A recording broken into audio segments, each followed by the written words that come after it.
Hello everyone, welcome to burning dreams. जैसा कि हमें पता है कि अभी लेटरल का फॉर्म नहीं निकला है। एग्जाम का डेट अभी पता नहीं चल पा रहा है, तो मैं कोई ऐसा तुम्हें टेंटेटिव डेट नहीं बता सकता हूँ कि एग्जाम कब होगा। बट जो चीज़ मैं तुम्हें बता सकता हूँ, पहला सबसे इंपॉर्टेंट चीज़, जो स्टूडेंट डरे हुए हैं, ठीक ना, तुम्हें फियर बहुत ज़्यादा है। अपने फियर को सबसे पहले तुम्हें हटाना पड़ेगा। क्यों हटाना पड़ेगा? इसलिए हटाना पड़ेगा कि आज तुम्हारे पास काफ़ी सारा वीडियो अवेलेबल है, काफ़ी कोचिंग्स क्लासेस है, काफ़ी तुम्हारे सीनियर तुम्हारा हेल्प करने के लिए तैयार है। मतलब तुम्हारे पास सिलेबस सब कुछ अवेलेबल है। बट एक दफा सोचो उस स्टूडेंट के बारे में, 2014 2015 के स्टूडेंट के बारे में सोचो, जहां पे हमारे पास कुछ भी अवेलेबल नहीं था। राइट? जहां पे ना सिलेबस अच्छे से पता था, ना सिलेबस पता था, ना टीचर्स पता था कहाँ से पढ़े क्या करें, ना इंटरनेट उतना अच्छा था। उस समय सोचो कितना मुश्किल हुआ होगा प्रिपरेशन करने में। बट उस समय भी लेटरल होता था और स्टूडेंट निकालते थे। राइट? तो अब उसी को हम लोग आगे बढ़ते हैं कि लेकिन अभी तो हमारे पास सब अवेलेबल हो गया है। तब भी हम इतना अगर डरेंगे तो ये तो फिर प्रॉब्लम है। क्यों डर रहे हैं? डरना क्यों? है ना? तो हम अभी जो बात कर रहे हैं वो करने हैं वाले हैं इंग्लिश के बारे में। राइट? 21 का इंग्लिश पे फोकस करते हैं। देखो, अगर तुमने इंग्लिश क्वालिफाई कर लिया, अगर तुमने इंग्लिश में, फिर से मैं बताऊं, इंग्लिश पे तुमने लगभग 12-13 क्वेश्चन बना लो, 15 रखो, ठीक ना, 15 तुम टारगेट रखना बना के आएंगे, तो इसमें से होता क्या है ना, 3-4 गलत भी हो जाते हैं, तो हम 10-11 पे आके अटक जाते हैं। और 10-11 पे अटकने का मतलब है कि तुमने इंग्लिश में 35 नंबर ले आए हो, इसका मतलब तुम इंग्लिश क्वालिफाई हो। ऐसा समझना कि ये प्रीलिम्स एग्जाम है बाबू, ये प्रीलिम्स है। इसको क्वालिफाई करना ही पड़ेगा, चाहे तुम्हारा मेंस कितना भी स्ट्रांग हो, उससे फर्क नहीं पड़ता। You have to complete this prelims. Right? तो इंग्लिश को तुम्हें क्वालिफाई करना पड़ेगा, और बाकी सब जो है वो बाद में देखेंगे। पहला तुम एटलीस्ट इंग्लिश को श्योर कर लो कि भैया इंग्लिश क्वालिफाई कर जाएंगे, और मैं तुमको ये एश्योर करता हूं कि अगर तुम इंग्लिश क्वालिफाई कर जाओगे और थोड़ा बहुत तुक्का भी मार देते हो, तो तुम्हें कोई ना कोई कॉलेज मिल जाएगा। इतना सारा कॉलेज है, कोई ना कोई कॉलेज मिल जाएगा। राइट? और सब कॉलेज सेम ही होता है, इस बात का भी ध्यान रखना, कोई कॉलेज अच्छा बुरा नहीं होता है। सब कॉलेज सेम होता है। और आजकल तो मैं नया कॉलेज को देखता हूँ तो मेरे को बहुत मन होता है कि यार ऐसे कॉलेज में पढ़ता तो कितना मजा आता। मतलब बिल्डिंग देखते हो उसका कितना खूबसूरत होता है। राइट? सब कॉलेज सही अच्छा है। तो हमारा टारगेट होना चाहिए, ओके, हमारा एक ही टारगेट होना चाहिए कि भैया हमें इंग्लिश क्वालिफाई करना है। पहला टारगेट इंग्लिश क्वालिफाई करना है। राइट? अब दो तरह के स्टूडेंट हैं। एक वो स्टूडेंट है जिसका बैकग्राउंड थोड़ा बहुत इंग्लिश है, मतलब हम कह सकते हैं सीबीएसई कह सकते हैं, या कोई आईसीएसई बोर्ड कह सकता है। आईसीएसई बोर्ड का तो बच्चा बेसिकली लेटर नहीं देता है। बट मेरे जैसा स्टूडेंट, मैं किसी और की तुलना नहीं कर सकता, मैं अपनी तुलना कर सकता हूँ। मैं अपनी तुलना करता हूँ, मेरे जैसा स्टूडेंट इंग्लिश जाके बहुत लेट से पढ़ा है। मतलब मेरे को इंग्लिश नहीं पता है, और मेरे आज भी मेरे बहुत सारे दोस्त हमको कहते हैं कि यार तुम्हारा इंग्लिश में टंग तुम्हारा सही नहीं है, तुम्हारा फोनेटिक्स सही नहीं है, और तुम प्रोनाउंसिएशन तुम्हारा गलत होता है, तुम्हारा स्पेलिंग गलत होता है, बहुत चीजें आती है। तो भैया मैं क्या करूं इसमें? भैया मैं, ऐसा नहीं हुआ है ना मेरे साथ, तो हम जानते हैं तुम्हारा तकलीफ, हमको पता है। राइट? तो हम तुमको ये नहीं कहेंगे बाबू तुम ये कर लो वो कर लो, ऐसा कुछ नहीं कहेंगे, हम प्रैक्टिकल अप्रोच बताएंगे। क्योंकि मुझे पता है कि जहां से तुम हो वहीं से हम भी हैं, है ना? तो हम लोग उसी जगह से है जहाँ पे कैसे कैसे करके इंग्लिश पढ़ा जाता है। 10वीं में हमें पास नहीं होता, इंग्लिश में कोई मार्क्स नहीं जुड़ता था, तो इंग्लिश में हमें फेल पास का कोई डर ही नहीं है। तो भैया देख लेंगे, ऐसा भले स्टूडेंट है। राइट? हमें वो भी स्ट्रगल पता है जब सेमेस्टर में लिखने के लिए समय ये दिमाग में करते थे कि हिंदी में आंसर लिखे या इंग्लिश में आंसर लिखे, हिंदी में लिखे या इंग्लिश में लिखे। राइट? हम वो स्टूडेंट है जो 12th में, 10th में अगर मौका मिलता था तो हम लोग हिंदी इंग्लिश मिक्स कर देते थे आंसर में, हिंदी प्लस इंग्लिश मिक्स कर देते थे। तो हम वो स्टूडेंट हैं। हम वो स्टूडेंट है जो कि अगर इंजीनियरिंग पढ़ते हैं तो इंजीनियरिंग से पहले हमें इंग्लिश पढ़ना पड़ता है। राइट? हमें इंग्लिश का वर्ड्स नहीं समझ में आता अगर इंजीनियरिंग के बुक्स को पढ़ते हैं तो हमें पता है दर्द। राइट? तो तुम अकेले नहीं हो, तुम अकेले इस फेज में नहीं हो, उस फेज से गुजर चुके हैं बहुत सारे सीनियर तुम्हारे। तो ठीक है, फिर भी हमें पास करना है इंग्लिश। राइट? तो देखो, मैं आज तुम्हें बता रहा हूं कि इंग्लिश को पास करने में तुम्हें सबसे ज्यादा इंपॉर्टेंट चीज क्या है। इंग्लिश का जो सिलेबस है उसको फेंक दो, वो सिलेबस मेरे को नहीं लगता है कि वो सिलेबस वैलिड है। राइट? ये मेरा पर्सनल ओपिनियन है। उस सिलेबस से कुछ क्लियर नहीं होता है। राइट? अब तुम्हारा पहला काम क्या होना चाहिए? वो होना चाहिए कि तुम्हें बेसिक ग्रामर पता हो। बेसिक ग्रामर का मतलब होता है, क्या होता है नाउ, टेंस क्या होता है, वॉइस क्या होता है, ये सब पता हो। इसमें घुसना मत, क्योंकि कभी कभी क्वेश्चन दे देगा तो उस समय हम क्या करेंगे? तो थोड़ा बहुत ज्यादा पता होना चाहिए। अब क्या करो, बुक उठाओ, लूसेंट का बुक लो, आंख बंद करके लास्ट पेज ओपन करो, लास्ट का जो मिसलेनियस है ना, उस मिसलेनियस को रट्टा मार जाओ। समझ रहे हो? उस मिसलेनियस को रट्टा मार लो, जैसे भी मारना है। राइट। उसको रट्टा मारने के बाद क्या होगा, तुम्हारा कॉन्फिडेंस हो जाओगे कि अब मेरा 4 से 5 क्वेश्चन से बन जाएगा। अभी भी तुम कॉन्फिडेंस हो, बस बनेगा या नहीं मुझे नहीं पता, लेकिन तुम कॉन्फिडेंट हो। राइट। अब नेक्स्ट की बात करते हैं। नेक्स्ट क्या हुआ, कुछ चीजें को समझना। जैसे कि एक होता है, अब स्टेप बता रहे हैं। पहला काम हो गया लूसेंट, लूसेंट का लास्ट पेज, लास्ट पेज हो गया। दूसरा काम होता है कि हम ट्राई करते हैं, फिगर ऑफ स्पीच कहा जाता है इसको। देखो, figure of speech, figure of speech, speech इसमें एक आता है, इसमें आता है सिमली। राइट, इसमें आता है एक सिमली। अब इतना ज्यादा सिमली स्माइलीज कुछ इतना ज्यादा परेशान मत होना, इतना बस समझो कि ऐसा है कि कोई एक किसी एक की तुलना दूसरे से करते हैं। बस सिंपल, किसी एक की तुलना दूसरे से करते हैं। थोड़ा सा कॉमन सेंस लगाएंगे ना तो हम तुलना कर लेंगे, ठीक ना। अब जैसे हमारी मेरी तुलना गधों से की जाती है अक्सर। तो अब अगर कोई बोलेगा ओए गधा किधर जा रहे हो, तो मैं समझ जाऊंगा कि मुझे बुला रहे हैं। ठीक है ना। तो इसके लिए इतना ज्यादा सिमलीज के लिए इतना ज्यादा परेशान नहीं हो। लगभग 50-60 सिमली याद कर लोगे ना, गूगल करना सिमलीज, 50-60 सिमली तुम्हें मिल जाएंगे। रट्टा मार लेना 50-60 सिमली, समझ के रट्टा मारना। जैसे क्या, जैसे सिंपल समझो, अगर बोलेगा एज वाइट एज, है ना, वाइट एज, और ऑप्शन में एक स्नो है, ठीक ना, स्नो, तो तुम्हें लगेगा कि अच्छा एज वाइट एज स्नो हो सकता है, हाँ स्नो तो वाइट होता है, तो हम मार देंगे ऐसे, ठीक ना। अगर पूछेगा as cute as cute as cute as, प्यारी किसकी तरह, तो अगर उसमें कुछ भी दे दिएगा, जैसे तुम्हें उसमें दे देगा एज क्यूट एज लायन, तो तुम पहले ही समझ जाओगे एज क्यूट एज लायन तो हो ही नहीं सकता है भाई।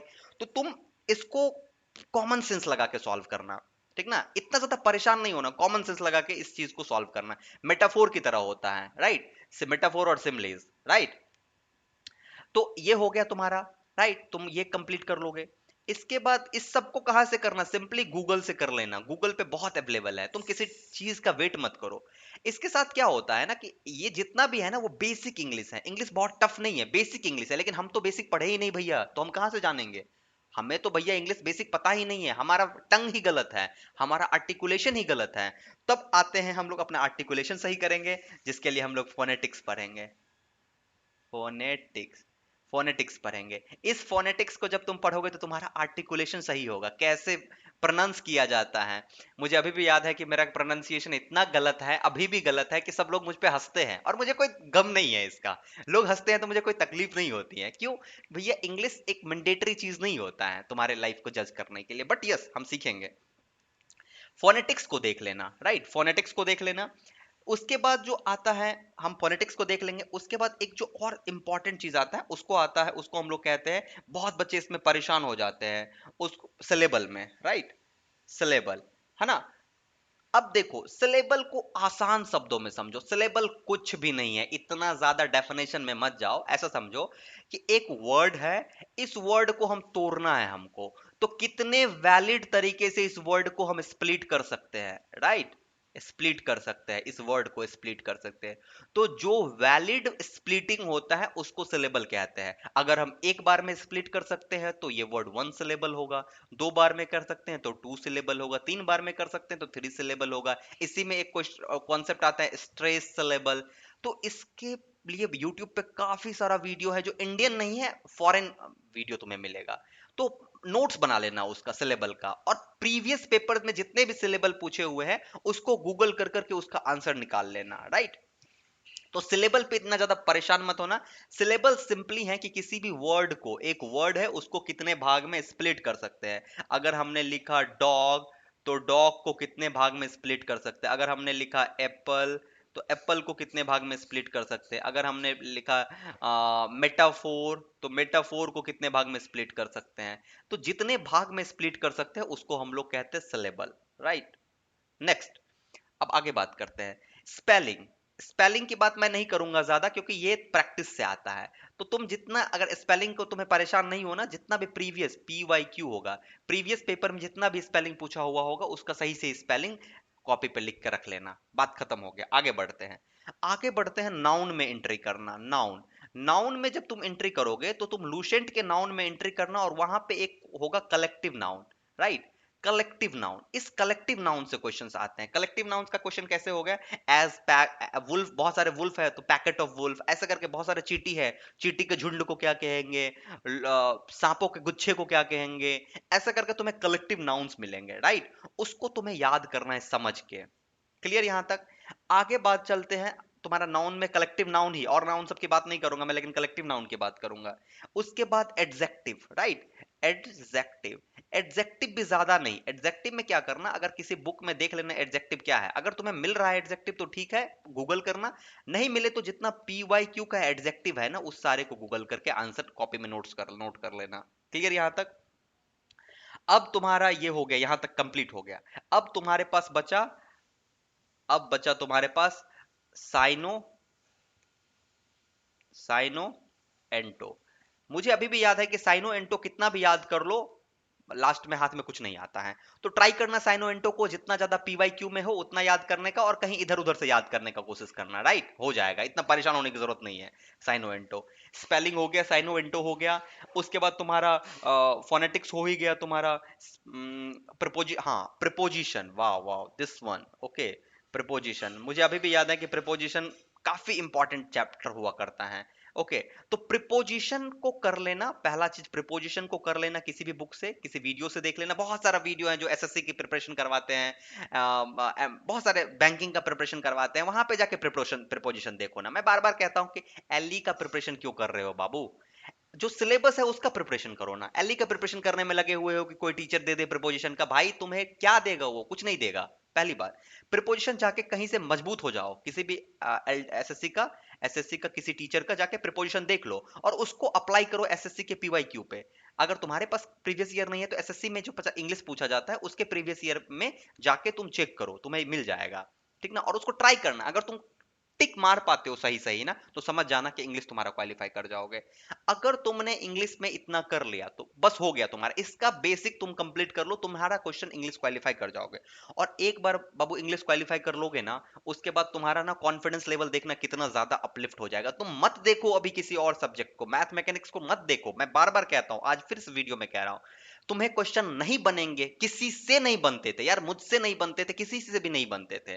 और मैं आज भी कह रहा हूं, अगर कोई भी ऐसा topper, first rank, second rank, under 100 या कोई भी बच्चा मेरे पास आके मुझे मैसेज करे कि सर मैंने क्वालिफाई किया और मेरा मैथ और मैकेनिक्स बहुत ही स्ट्रांग है, तो मैं बोलूंगा भैया आप अलग किस्म के इंसान हो, राइट? तो मैं बता देता हूं, किसी भी स्टूडेंट का मैथ प्लस मैकेनिक्स उतना स्ट्रांग नहीं है। लेकिन एक बात हमेशा याद रखना, उसी बच्चे का क्वालिफाई होगा जिसका बेसिक कंप्लीट है। मैं बार बार कहता फिर रहा हूं, बार बार कहता फिर रहा हूं कि बेसिक कंप्लीट करो और इंग्लिश पे फोकस करो, राइट? बेसिक कंप्लीट करो और इंग्लिश पे फोकस करो। इंग्लिश क्वालिफाई हो जाएगा तुम्हारा, तुम सेफ जोन में हो। और मैथ और मैकेनिक्स में अगर तुम्हारा बेसिक कंप्लीट है ना, अगर बेसिक कंप्लीट करने के लिए 50 क्वेश्चन इसमें है, 50 क्वेश्चन इसमें है, अगर तुम्हारा बेसिक कंप्लीट है ना, नहीं कुछ 5 क्वेश्चन तुम इसमें बना सकते हो, 5 क्वेश्चन इसमें बना सकते हो। अगर तुम 10 क्वेश्चन बना देते हो ना, तो तुम 500,000 के अंदर में तुम्हारा रैंक होगा और तुमको कॉलेज मिल जाएगा। तुम्हारा पहला टारगेट होना चाहिए सेफ जोन में रहना, कॉलेज लेना। ठीक ना? टॉपर बनना मत सपना रखो, राइट? पहले तो हम क्वालिफाई करके सेफ जोन में रहेंगे ना। तो सेफ जोन में रहने के लिए तुम्हारा, अभी भी कह रहा हूं कि इंग्लिश में जितना मैंने बताया वो कंप्लीट कर लो, एंड इसके साथ साथ मैथ और प्लस मैकेनिक्स का जितना भी बेसिक कॉन्सेप्ट है, इस बेसिक कॉन्सेप्ट के लिए मैं वीडियो फिर से ले आऊंगा कि इसमें क्या क्या होगा। और इसके साथ साथ अगर तुम चाहते हो कि मैं तुम्हारे पास लाइव आऊं, तो सैटरडे या संडे किसी का एक टाइमिंग देखो, ठीक ना? मैं कभी ट्राई करूंगा किसी शाम को, क्योंकि मैं कभी भी लाइव आऊंगा तो हो सकता है शाम के टाइम में ही लाइव आऊं, तो उस पर हम बात करेंगे, राइट? और अगर कोई प्रॉब्लम होगा तो मैं होप करता हूं कि एग्जाम आने से पहले इंग्लिश क्वालिफाई हो। अगर तुम चाहते हो सम अप करना इस वीडियो को, तो मैं सम अप कर देता हूं।